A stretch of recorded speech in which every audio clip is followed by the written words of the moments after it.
तर नागपूरच्या कोराडीमध्ये छत्रपती शिवाजी महाराज कबड्डी स्पर्धेचं आयोजन करण्यात आलेलं आहे। स्पर्धेत उपस्थित उपमुख्यमंत्री सुनेत्रा पवार आणि महसूल मंत्री चंद्रशेखर बावनकुळेंनी स्वर्गवासी अजित पवारांच्या आठवणींना यावेळेला उजाळा दिला। कबड्डीच्या विकासासाठी अजितदादांनी मोठं योगदान दिलं होतं असं सुनेत्रा पवारांनी म्हटलंय।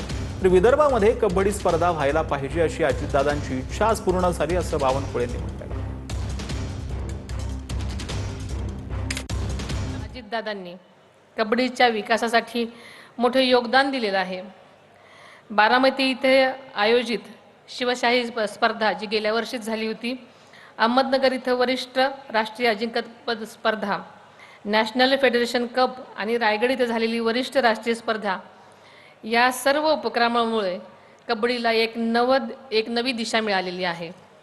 या स्पर्धांमध्ये असणाऱ्या बक्षिसांची रक्कम त्यांनी लक्षणीयरित्या वाढवली होती।